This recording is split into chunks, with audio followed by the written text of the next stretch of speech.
Bismillahirrahmanirrahim. Ila Nabi Mustafa Rasulullah sallallahu alaihi wasallam sunnahu ya bayyinu ya khairul anbiya'i muslimin wa ala kulli sahabati ajma'in wa sallallahu min shay'in din wa fuqaha wa hadith mufassirin thumma ya baina ummahatina wa ajdadina wa jaddatina wa a'madina wa ummatina wa aqwalina wa akhlaqina wa syarina wa muslimin wal muslimat والمين والبنات الروح الشيخ محمد معمر بن عبد الرحمن ولي الشيخ محمود ولي الشيخ سبحان الله الراوي ولي الشيخ نساء بلد ولي الشيخ اسماعيل اليمني ولي الشيخ الباقي بالرسول اسمه عبد الوهاب عبد الصمد ولي الشيخ محمد الشافعي هذا اسمه الشيخ الفندقي ولي الشيخ ابي علوي الشيخ Mari Syekh Muhammad Amin Abdul Baqi Sijahum Al-Fatihah. Bismillahirrahmanirrahim. Alhamdulillahirabbil alamin. Ar-Rahmanir-Rahim. Maliki yaumiddin. Iyyaka na'budu wa iyyaka nasta'in. Ihdinas siratal mustaqim. Siratal ladzina an'amta 'alaihim ghairil maghdubi 'alaihim waladdallin. Bismillahirrahmanirrahim. Alhamdulillahirabbil alamin wassalatu wassalamu ala sayyidina Muhammadin wa ala alihi wa ashabihi ajma'in. Amma ba'du, fa nas'alul hadits kitabullah wa hadith Muhammad sallallahu alaihi wasallam. Syarrul umuri muhdatsatuha wa kullu muhdatsatin bid'ah wa kullu bid'atin dhalalah. Rabbi ishrah li sadri wa yassir li amri وعقدة من لساني يفقهوا قولي يا فتاح يا عليم يا رزاق يا كريم افتح لنا كل عارف بجودك كرامك يا أكرم الأكرمين سبحانك لا علم لنا إلا ما علمتنا إنك أنت العليم الحكيم وتب علينا إنك أنت التواب الرحيم. Bismillahirrahmanirrahim. Qala ma'alif wa rahmatullahi ta'ala wa nafa'ana bihi wa bihi amin. Summa qala wa qala lahum rasulullah ay wa qala lahum salihun alaihi salam naqatan wa suqiyaha ay idlaru naqatan wa anta massuha wahdaru aidan an tamna'uha min suqiyaha ay syurbiha wa nasibiha min al-ma' kama qala ta'ala laha syarbu wa lakum syarbu yawmin ma'. Maka berkata kepada mereka oleh utusan Allah, artinya berkata kepada kaum Samud oleh Nabi Shalih alaihissalam. Apa perkataan Nabi Shalih alaihissalam? Naqatallahi wa suqiyaha ay idzaru naqatallahi an tamassuha bisu'i. Hati-hatilah kalian terhadap onta Allah Subhanahu wa ta'ala bahwa kalian akan menyakitinya, bentuknya dengan sentuhan yang menyakiti. Wahdaru, dan hati-hatilah kalian juga antam na'uha, bahwa kalian akan menghalangi maka tersebut ya dari tempat minumnya aisyur biha wa nasibiha minal mai, artinya dari minumnya dan jatah orang tersebut minal mai, dari air. Sebagaimana Allah pernah berfirman la asyadu wa la yawmi bagi onta itu ada jatah minum dan bagi kamu juga ada jatah minuman pada hari-hari yang sudah diketahui atau ditentukan. Jadi ayat yang terakhir ini setelah kita diperingatkan oleh Allah Subhanahu wa ta'ala bagaimana akibat dari pendustaan kepada kebenaran dengan mengambil satu contoh kisah Nabi Shalih alaihissalam yaitu kaum Samud, di mana untuk membuktikan akan kebenaran Rasulullah Nabi Shalih alaihissalam Allah berikan mukjizat kepada Nabi Saleh berbentuk onta. Kenapa onta? Karena ini yang namanya mukjizat, kata ajaza itu adalah melemahkan. Melemahkan siapa? Melemahkan orang yang menentang. Jadi tujuannya mukjizat adalah melemahkan, yang ajaza, melemahkan orang yang menentang, orang yang melawan. Dan melemahkan itu dalam pengertian akan mengalahkan. Dan bentuk kalah itu tergantung pada saat di mana mukjizat dibutuhkan. Pada zaman Nabi Musa alaihissalam memang yang dibutuhkan pada saat itu mukjizatnya bentuknya seperti sihir. Karena memang untuk mengalahkan sihir. Nabi Isa alaihissalam memberikan mukjizat diantaranya dapat atau bisa mengobati sakit atau penyakit-penyakit yang memang tidak mungkin disembuhkan. Bahkan sampai bisa menghidupkan orang yang mati, sesuatu yang tidak mungkin terjadi. Kenapa yang dilakukan? Karena itulah untuk melemahkan orang-orang yang dilakukan, orang-orang yang ingin dibuktikan akan kebenaran Rasulullah. Nah, kalau Nabi Saleh selama ini memang punya keistimewaan yang luar biasa. Kemarin kita sudah ceritakan, ya tahun lalu kan, kita ulang lagi dari 1 tahun yang lalu. Ya tahun lalu kita sudah bicarakan pada tahun 2023, sekarang tahun 2024, setahun gitu ya. Ya tahun lalu kita bicarakan bahwa Nabi Saleh mempunyai keistimewaan keahlian apa? Dapat mengukir gunung-gunung menjadi rumah atau benda-benda yang mereka inginkan. Batu yang begitu kerasnya bisa mereka bentuk. Itu kebanggaan mereka dan itu menjadikan mereka sangat sombong pada Nabi Saleh. Allah berikan mukjizat berupa onta. Ya ontanya pun terbuat dari batu. Tapi mereka membuat sesuatu dari batu tapi tetap benda mati. Diukir jadi rumah, tetap rumah benda mati. Diukir jadi patung, tetap patung benda mati. Tapi ketika onta ini dibentuk dari batu dibentuk menjadi onta, ontanya bisa hidup. Itu yang menjadi apa? Kamu bisa tadi. Ontanya bisa hidup. Tapi setiap sesuatu yang luar biasa pasti ada perlakuan yang istimewa juga. Kemudian Nabi Saleh alaihissalam memperingatkan kepada kaum ini pembuktian kemujizatan Nabi Saleh. Tapi ada konsekuensinya apa itu? Bahwa namanya onta perlu minum. Minumnya tidak sembarangan.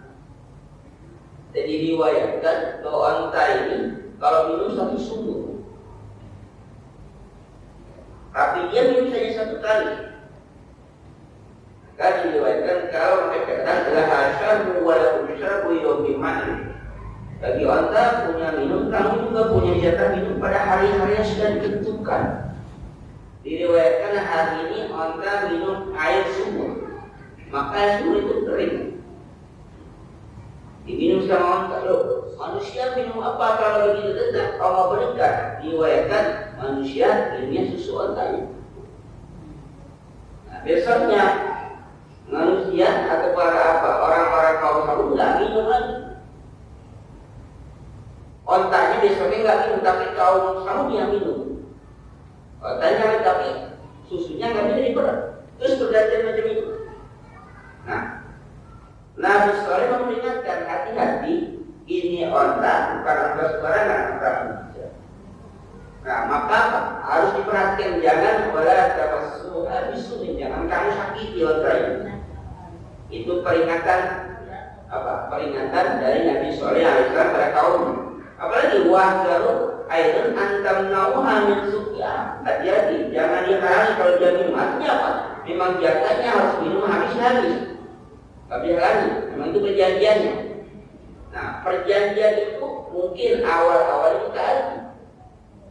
Tapi kemudian ya terjadilah peristiwa di mana mungkin mereka bosan atau mungkin juga karena kesombongannya tidak mau mengikuti Nabi Sallallahu Alaihi Wasallam. Bahkan zabuhu wa waruha.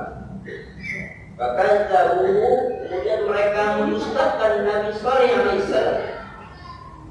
Artinya mereka tidak beriman pada Nabi Saleh. Fa'aqaruha, dan mereka menyembelih akar unta tersebut. Fakadzabu nabiyahum Salihan wa qatalun nama. Mereka dustakan nabi mereka, yaitu Nabi Saleh, wa qatalun nama, dan mereka bunuh akan unta mukjizat tersebut.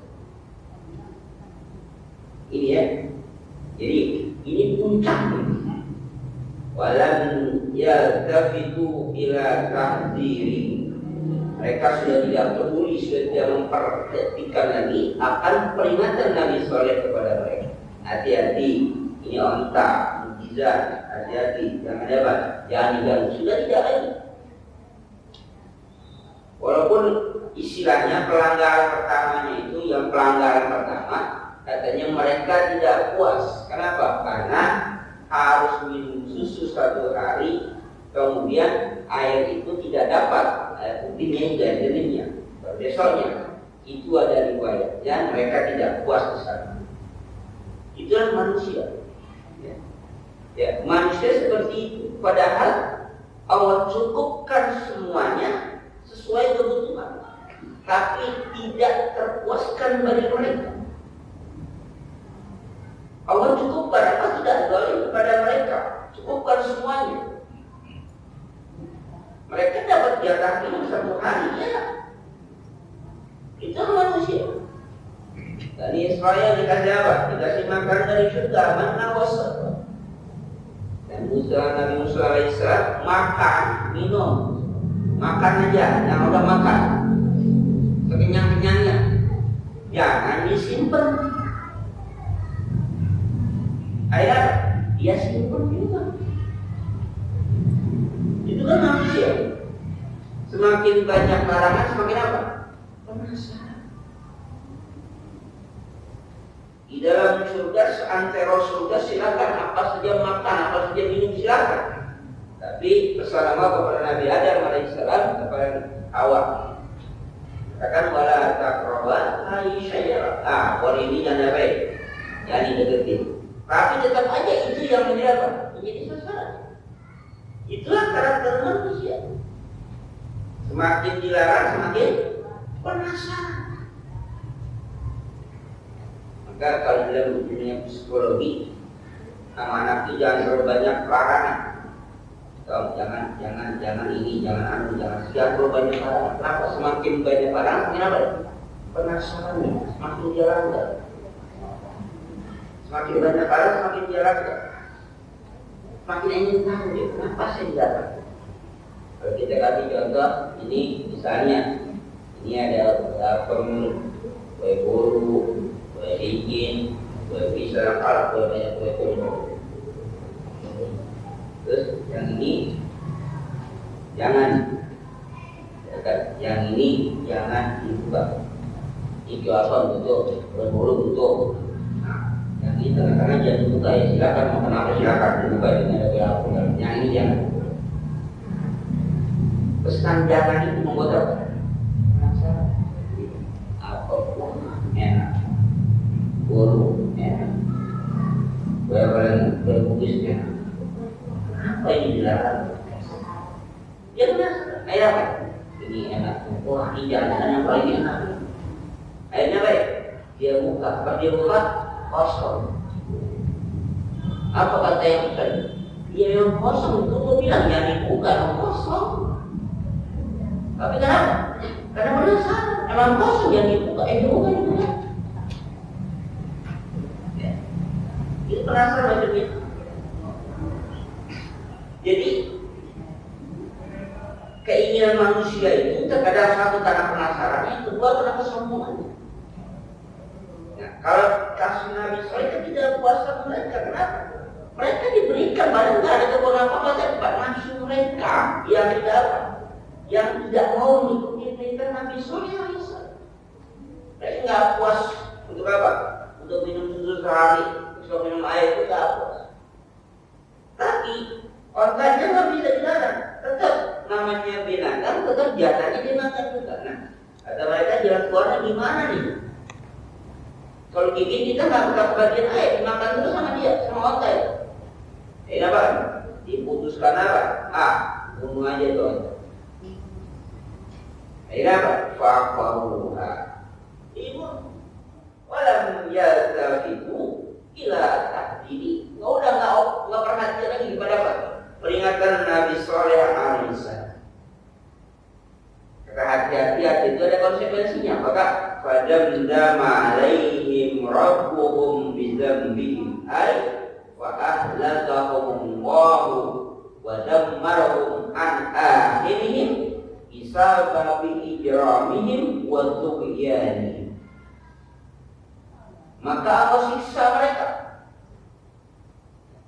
Fadamdama alaihim rabbuhum bidzambihim, Allah azab mereka dengan sebab dosa-dosa mereka. Allah binasakan mereka. Wadammarhum ala akhirin, dan Allah habiskan sampai akhir.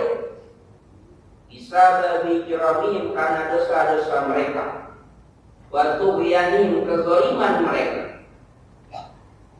Qala Khadim, dalam tafsir Khadim dikatakan, kenapa mengatakan dam-dam? Kenapa kata dam-dama? Dam-dama itu halakun bi istiqsal, membinasakan sampai ke akar-akarnya.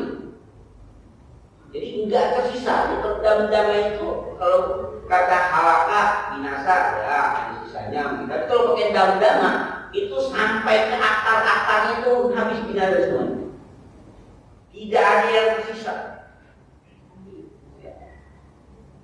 Apa maksudnya nanti dikatakan tidak ada tersisa itu? Kaum Nabi setelah diazab itu nggak ada bekasnya, itu nggak ada keturunan lain.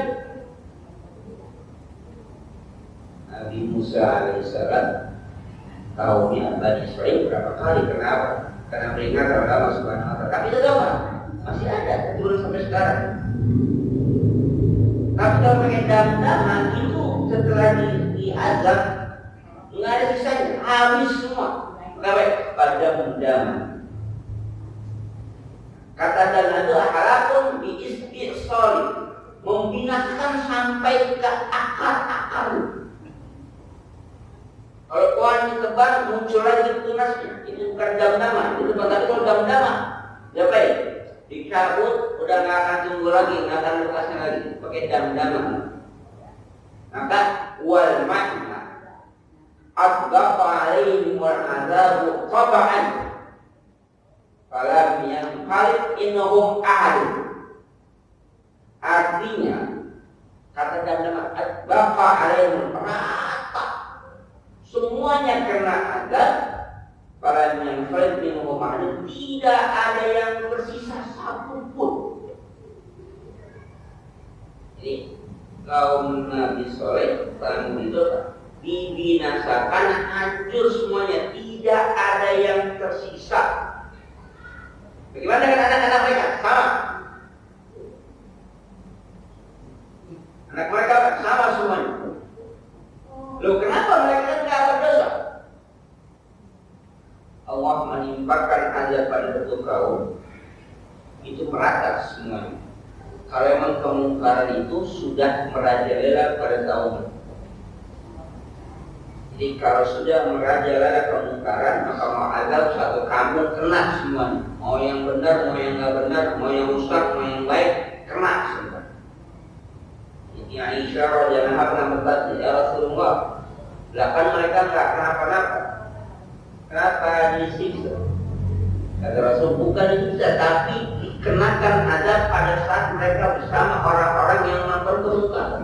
Tapi wahum yub'atsuna qadri niyyati.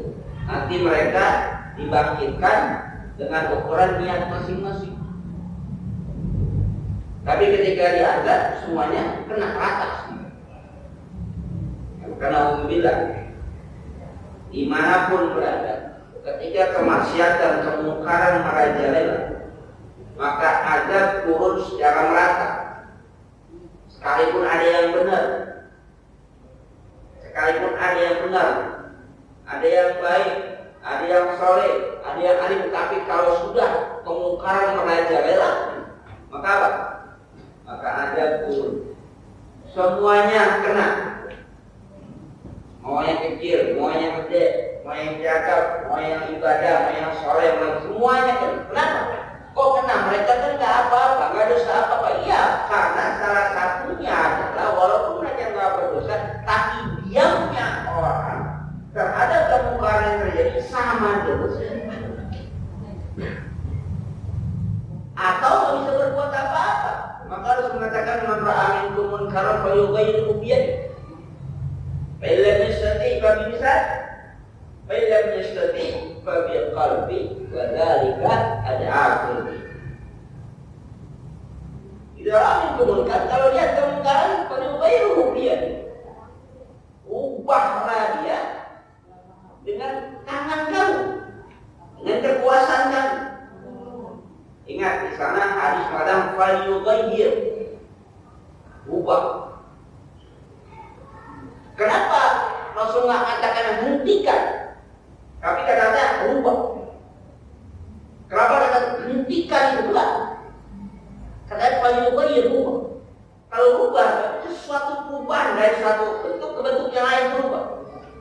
Kalau mengatakan kalau kemungkaran dihentikan, bisa jadi akan muncul kemungkaran yang lain. Tapi kalau diubah, kemungkarannya selesai dan tidak muncul kemungkaran yang lain. Apakah itu begitu? Contoh alhamdulillah, ada orang kerjaannya jualan rokok, contoh, tapi itu kerjaan dia untuk mencari nafkah. Kalau itu secara semata dihentikan, dia nggak punya kerjaan.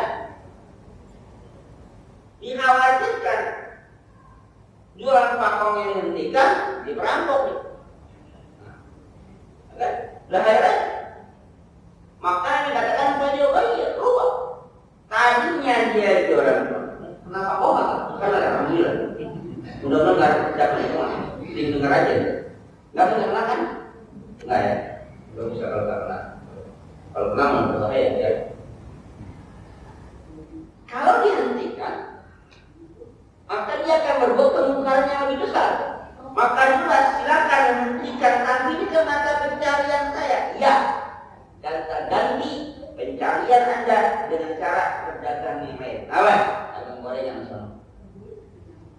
Artinya punya penghasilan lagi untuk menutupi nafkah keluarga.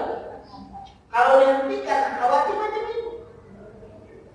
Itulah hadis makan falyughayyir, rubah. Yang kedua, para ulama mengatakan rubah pola pikirnya. Rubah pola pikirnya. Kalau pada pola pikir yang pertama itu mencari nafkah dengan cara yang haram, rubah dia. Pikirannya menjelaskan dengan yang halal. Tapi kan sekarang konsepnya beda. Nyari yang haram aja susah. Apalagi yang haram. Ya salah satu ngapain haram itu? Nyari yang haram aja susah. Apalagi yang haram. Itu pola pikirnya begitu. Bukan cuma orang sedang itu, para koruptor banyak menolong itu. Kenapa itu jadi contoh? Maka harus falyughayyir. Kalau mampu dengan kekuasaan, dengan tangan, rubah. Fa illam yastati' fa bisa. Kalau nggak sanggup, nggak pakai tangan nggak bisa ngomongin yang tidak saja. Ilmu yastati' fabiqalbi. Kalau nggak sanggup juga dengan hati. Apa? Rasa tidak suka terhadap kemungkaran. Tapi kata Nabi, wa dzalika ad'aful iman. Itu iman yang paham. Maksiatan merajalela kita, perjudian kah itu namanya, narkoba kah itu namanya, dimusikkan namanya, kitanya diam aja. Pertama indikator ada awal iman. Kalau dia berlawan juga nggak mampu juga gerakan dia, kerjanya ini setoran juga. Terus inginnya. Tapi minimal hati kita nggak suka. Ya, tapi ketika azab itu turun, kita pun merasakan. Kita pun merasakan. Maka hati-hati. Nah, kau nabi sholat apa? Padam dakwah. Ya, tapi kan nanti ada. Ya, betul. Tapi ketika kamu sudah merajalela, keras. Itu pakai padam dakwah. Nanti apa? Dibinasakan sampai ke akar-akarnya. Tidak ada sisa seorang. Fasawwaha ay fasawwa baina qabilati fil uqubat. Fasawwa rata. Rata apanya? Fasawwa baina qabilati fil sama semuanya rata di antara kabilah itu. Kaum apa? Kaum Islam itu semuanya rata karena azabnya bentuknya sama. Rata semuanya. Jadi kalau di sini sedang tidak memisahkan kaum Islam tidak. Ya, sedang tidak memisahkan ini adalah kenapa enggak detail, enggak menciptakan secara secara rinci bagaimana azabnya, bagaimana enggak. Karena ini kaitannya bukan dengan azab Nabi Shallallahu Alaihi Wasallam, tapi ini kaitannya contoh orang yang tidak membersihkan jiwanya, yang ingkar maksiat kepada Allah, dibinasakan. Kenapa? Ini menjadikan bukti terhadap firman Allah, qad aflaha man zakkaha wa qad khaba man dassaha. Ini bukan sebuah ceritanya bukan ceritanya. Ini hanya gambaran di mana Allah sedang membuktikan bahwa aflaha man zakkaha wa qad khaba man dassaha. Itu kan isi yang kemarin kita sudah baca 10 sumpah Allah. 10 kali bersumpah. Yang apa? Dari awal ayat, awal surah. Apa yang ingin disampaikan? Qad aflaha man zakkaha. Itu yang disampaikan. Qad khaba man dassaha. Itu yang disampaikan hanya 2 kali. Orang yang mensucikan dirinya dari perbuatan maksiat, dari kemungkaran, aflah. Ya kenapa? Akan beruntung dia. Pokoknya khaba man dassaha, tapi orang yang ngotori jiwanya dengan kemungkaran, kemaksiatan, akan apa? Akan khab, akan merugi dan menyesal. Nah, kemudian Allah memberikan apa? Contoh. Contoh mana khaba. Ini contoh apa? Akan orang yang khaba, yang apa? Yang menyesal, yang merugi, kesana. Apa dasar yang mengotori dirinya? Dicontohkan kaum Nabi Shalih Alaihi Wasallam. Ini contoh saya, jadi bukan tentang ceritanya, bukan. Ini contoh saja. Bagaimana kaum Samud itu umat Nabi Shalih dibinasakan. Kenapa? Karena mereka mengotori dengan maksiat kepada Allah Subhanahu wa Ta'ala. Apa maksiatnya? Pertama, ingkar kepada Rasulnya. Yang kedua, menentang, melawan dengan membunuh ontak mukjizat Nabi Shalih Alaihi Wasallam. Memang di Al-Quran salah satu indikator Al-Quran apa? Ada qasas, ada cerita besar. Tapi ini tidak sedang menceritakan, tapi sedang mencontohkan. Sedang mencontohkan. Jadi kita melihat contoh, boleh contoh yang baik-baik, boleh contoh yang buruk sebagai akibat. Kayak Rasulullah pernah melarang kita untuk, atau umat Islam untuk ziarah kubur. Untuk nahiduhum an ziaratil kubur fasul'an fa innaha tazkiratul akhir tazkiratul maut. Dulu aku melarang kalian untuk ziarah kubur. Sekarang silakan kalian berziarah. Tapi al-amru ba'dan nahi lil ibaha, kalau kata usul fikih. adanya perintah sebelumnya ada larangan bukan berarti disuruh, tapi al-ibahah boleh. Sebelumnya dilarang, kemudian diperintahkan. Itu al-ibahah faedahnya, artinya hukumnya, bukannya disunahkan. Karena bilang fardhu bukan, tapi dibolehkan. Kenapa? Sebelumnya dilarangnya.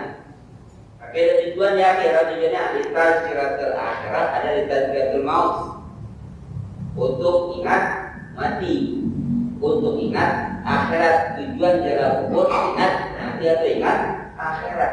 Kalau memang tujuan itu, maka jalannya kemana aja boleh. Tidak mesti berziarah kepada orang-orang yang seagama. Boleh nggak kita ziarah kepada makam yang tidak seagama kita? Boleh. Supaya kita ingat kita akan mati seperti itu aja. Kalau yang namanya doain dari mana aja doain bisa, nggak usah datang ke kuburan. Boleh nggak kita ziarah ke makam Fir'aun di Mesir atau di piramid? Boleh nggak? Boleh, jangan baca Fatihah. Dan datang di makam Fir'aun ada sekian, dia bisa Fatihah ini jangan lah. Kalau lihat, nah ini salah satu bukti kekuasaan Allah, orang ini pernah itu silakan ingat kita. Ini udah bulan apa nih? Udah akhir bulan Ramadhan akhir ya. Terus Rajab, Sabat udah berlebaran lagi. Biasanya kan udah mau bulan itu roahan. Nah, roahan banyak tuh acara-acara. Pada apa? Pada keliling-keliling suara pas-pas gitu. Biasanya pada ngumpulin duit, pada suara, makam sama itu. Silakan. Tapi jangan lupakan tujuannya. Sekarang kan istilahnya udah keren. Dulu istilahnya jarak dalam macam usia pun sekarang apa namanya? Wisata religi. Kemana ukuran sama aja. Ini adalah wisata religi. Kata sejarah kubur nggak mau. Namanya apa? Wisata religi. Karena kita gitu ya. Gimana Pak? Memang istilah-istilah perbuatan sama. Tapi kalau kata sejarah kubur mau itu wisata religi lain.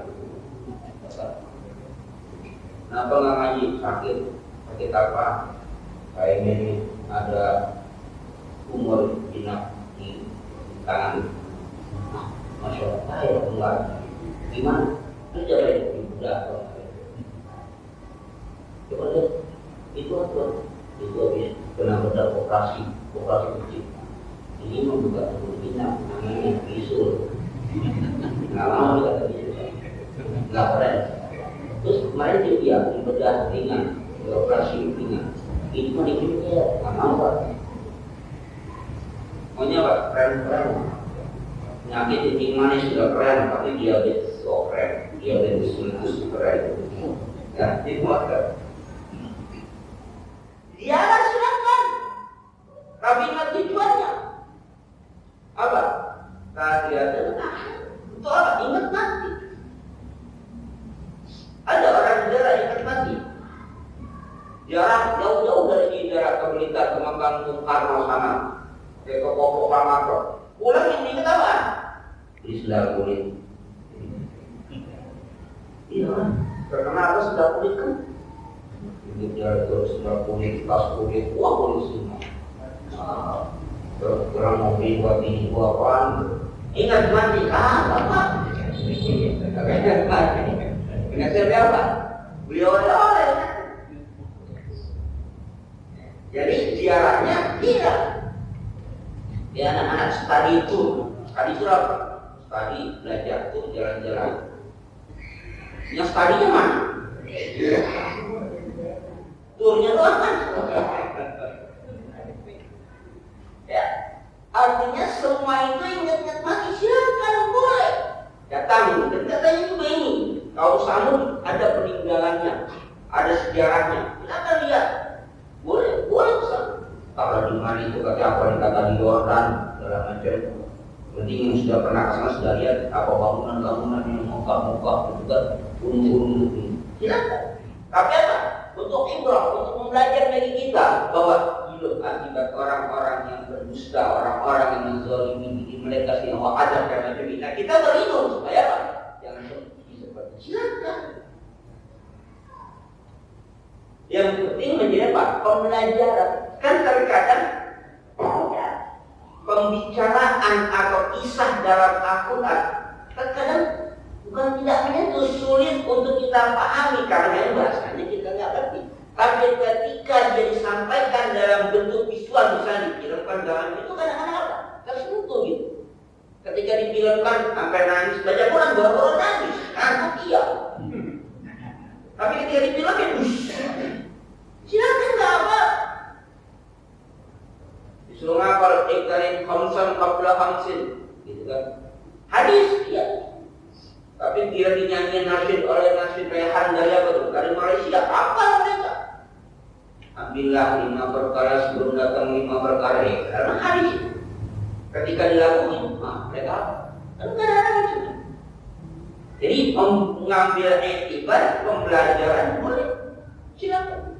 Maka ini ayat bagian terakhir dari surah ini ya, surah Asy-Syams ini apa? Memberikan gambaran Allah sudah bersumpah sampai 10 kali ingin menyampaikan qad aflaha man zakkaha wa khaba man dassaha dengan contoh kaum Nabi Saleh itu kaum Samud yang sawwa Allah binasakan rata semuanya, tidak sisa sekali. Maka katakan fasawwa baina qabilati bi uqubah falam yafid minhum ahad. Tidak ada yang sisa, tidak ada yang terlewat satupun. La saghira wa la kabira. Tidak ada yang kecil kena sisa, dia apa dia mati semua. Wala kabira, yang apa? Yang tua yang sama. Wala ghani wala fakir. Orang yang kaya pun kena, orang yang fakir pun kena. Itu bahasa atas semua. Dan yang uniknya lagi kan diriwayatkan mereka itu sisanya sederhana gitu. Mereka itu bangga dengan bangunan yang mewah, yang megah, yang kokoh. Mungkin kalau kayak sekarang kayak gempa di Jepang itu 7, sekian atau ini ya, Subang ya, Subang sana. Subang kayak macam gitu, mereka itu nggak takut. Karena mereka apa? Bangga bangunan mereka Tuhan lindungi mereka dalam apa? Dalam ruangan yang begitu hebat yang mereka bangun, mereka luar biasa. Memang kalau ketika tanya para ahli mengenai itu luar biasa. Untuk saat itu pada zaman itu bisa membangun kayak itu luar biasa. Dengan apa mereka mati? Cuma dengan hembusan angin, yang angin itu bisa masuk ke sela-sela apa? Ke sela-sela nat batu-batu yang mereka masuk, mereka itu akhirnya di dalam rumah mereka mati berdebu, berbagai terlumpuk. Tidak tahu apa yang menyebabkan seperti itu, tapi itu bisa masuk dari sela-sela itu angin. Mereka menggambarkan azab itu seperti azab yang bagaimana dahsyatnya tetap. Jadi Allah itu kalau ingin menyiksa satu kaum yang sombong, Allah berikan sesuatu yang hina. Pasukan gajah yang bangga dengan gagahnya gajah dibinasakan kenapa? Burung empit, burung kecil-kecil yang bawa Abu Jahal yang sombong, matinya pun dengan anak-anak. Semua bentuk kesombongan dibinasakan dengan kehinaan. Maka mereka bangga dengan apa? Dengan gagahnya, dengan bangun luar biasa. Oke, itu benteng yang begitu kokoh. Allah binasakan, saudara. Gak ada yang apa? Gak ada yang harus. Yang kecil, yang tua, yang kaya, yang miskin. Nah, kemudian kalau begitu, memang Allah nggak adil. Maka ayat itu tuh wala yakhafu uqbaha ay wala yakhafu ta'ala akibata ihlakihim wa tadbirihim kama yakhafu usa'u wal muluku akibata ma yaf'aluna li'annahu ta'ala la yus'alu amma yaf'al wala yakhafu Allah tidak takut uqbaha akan akibatnya. Artinya la yakhafu ta'ala akibat ihlaki. Allah Subhanahu wa Ta'ala tidak takut akan akibat dari membinasakan mereka, wa tadmirihim, dan menghancurkan mereka sampai ke akar-akarnya. Kenapa kok ada kata-kata wala yakhafu qabahan? Karena di sana itu tadi ada yang kecil, ada yang gede, ada yang semua mati semua. Nah kalau begitu coba digugat segala macam, kawan, nggak takut. Kenapa? Kama yakhafu asa'u wal muluk, sebagaimana para penguasa, para pemimpin, akibat kama yafaluna, takut mereka akan akibat apa yang mereka lakukan, walaupun udah lencel. Ya, lagi berpuasa, punya kekuasaan, punya kekuatan, dia bisa setelah lencel takut kan? Atau lagi berpuasa pun sama, ada itu raja-raja di dunia, manusia, tapi Allah nggak takut apa yang Allah kerjakan itu akan dapat, akan dimintai pertanggungjawabannya. Kenapa? Ya Annahu Ta'ala la yus'alu amma yaf'alu. Allah nggak ditanya apa yang Allah kerjakan karena Allah. Jadi kenapa ditutup dengan wala yakhafu qabahan? Allah nggak takut akan akibatnya karena pembinasaan pada kaum Tsamud itu pembinasaan yang merata semuanya. Yang kecil yang semuanya mati semua.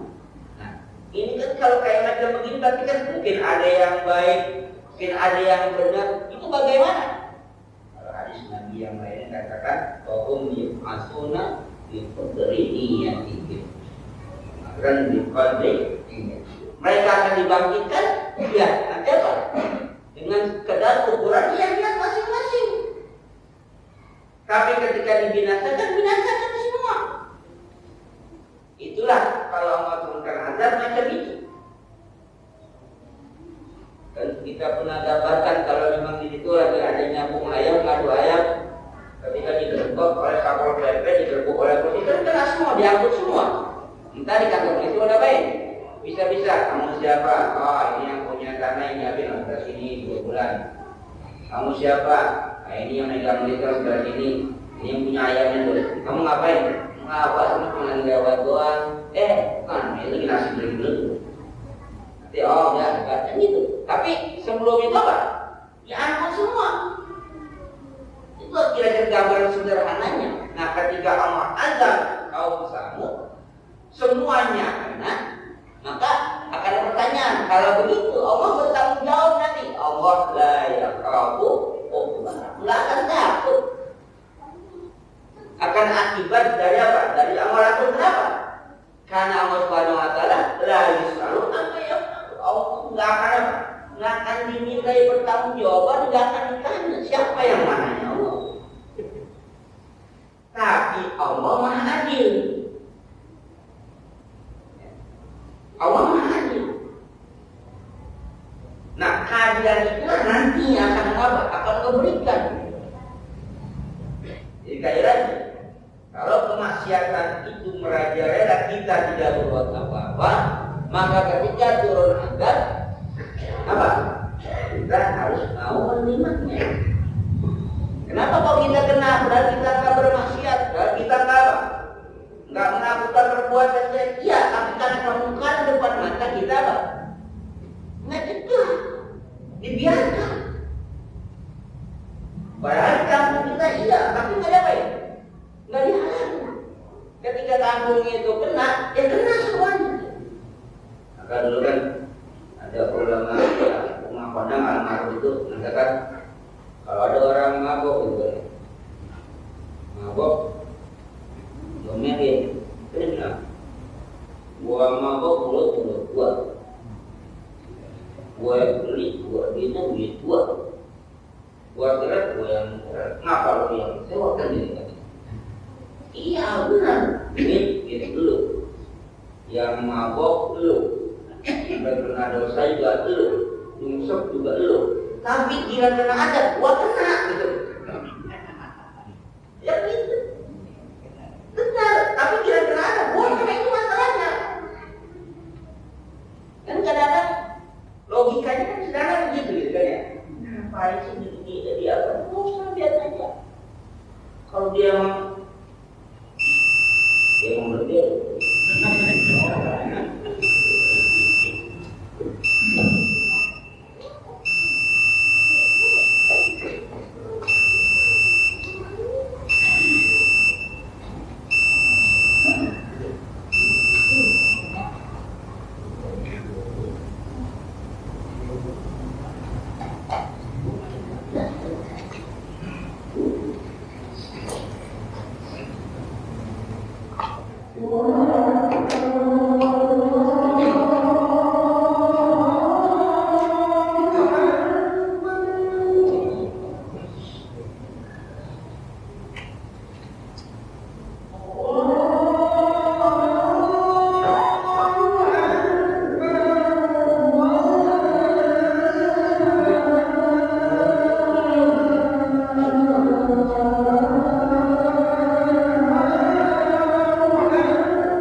ثم قال سورة الكذا وعلى الصوت الفاتحة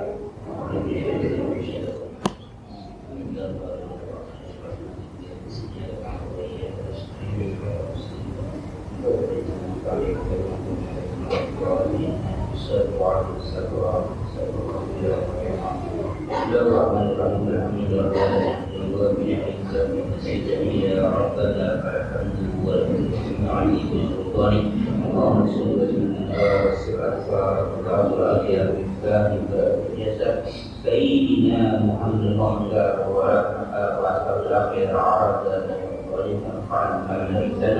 وعلمنا ما ينفعنا وارزقنا علما ينفعنا وزدنا علما كما بدأت بها نعوذ بالله من ذلك ومن نافعا وبعد الزكية من قبل قلبنا ولسان ذاكرا قلوبنا اسما جميلا ورزقا كثيرا واشيا حلالا طيبا مباركا فيه أولادا صالحا فقيها عريفا أديبا عالما توفيقا حسنا جميلا برحمتك يا رب الراحمين اللهم أرنا الحق حقا وارزقنا اتباعه وأرنا الباطل باطلا وارزقنا اجتنابه ومن هذا مفتوحا وتفرقنا عن رسول الله وثبت قلوبنا على محبة رسول الله واسلم إلى سنة رسول الله وتوفنا على ملة رسول الله وصلنا في زمرة الناجية ويسلم إلينا حبك حب ما يحبك حب ما يخرج حبك ومن أحبك حب إلينا فتقبل منا انك سميع مطمئن لذات ورحمه بلادنا في الدنيا حسنه